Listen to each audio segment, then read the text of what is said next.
ये जो टूरिंग वाला कॉन्सेप्ट है वो अब यहाँ बिल्टअप हो रहा है। अदरवाइज़ हमने तो बाकी तो दूसरे देशों में तो जो साइकिलिंग होती है वो 1 महीने की नहीं, वो तो 6-6 महीने के लिए, 2-2 1-1 साल के लिए बाहर हो जाते हैं। हमारे साथ एक लड़का जो पामीर में साइकिलिंग कर रहा था, क्लाइडियो, तो वो उससे पहले 6 महीने पहले मंगोलिया में साइकिलिंग कर चुका था। मंगोलिया से सीधा वो तजाकिस्तान आया, उसके बाद फिर हमारे साथ साइकिलिंग की, फिर वो ईरान में घुस गया। ठीक है ना। ईरान से घुस के फिर अफगानिस्तान पाकिस्तान होते हुए फिर वो इंडिया में आया, साउथ इंडिया से फिर बॉम्बे आया, बॉम्बे से फिर अगले साल यहाँ पहुँचा, दिल्ली पहुँचा।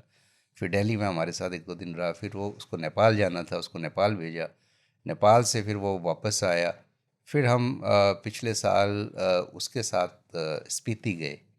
फिर उसके बाद स्पीति से वो फिर वो अपना बॉर्डर कौन सा है पाकिस्तान का, अच्छा, वाघा अटारी वाला। वाघा अटारी, वाला, हाँ उधर वही अटारी है, वही वाघा, है, वही है। वहाँ से एक वो ही। पाकिस्तान गुजरा, वहाँ से निकलते निकलते मंगोलिया, काराकोरम वो होते हुए फिर जापान पहुँचा। तो फिर 2 साल बाद घर पहुँचा।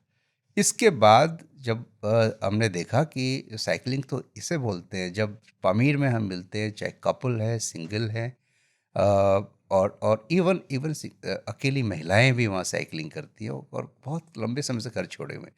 फिर वो साइकिलिंग ग्रुप्स में देखा, वो कल्चर वहाँ है। वहाँ बच्चों को भी, बड़ों को भी ना, कि इस तरह से आप इंडिपेंडेंट और सेल्फ डिपेंडेंट बनते हैं। तो ये प्रैक्टिस पहले से भी होती है और यहाँ ऐसा नहीं है। तो वही ना, ऐसे कौन 4 साल पहले और कौन सरकारी नौकरी छोड़ता है और फिर यात्रा पे चल पड़ता है। तो एक दिन वो एक अवेकनिंग, एक अंदर से आपके ऊपर लाइट होनी चाहिए।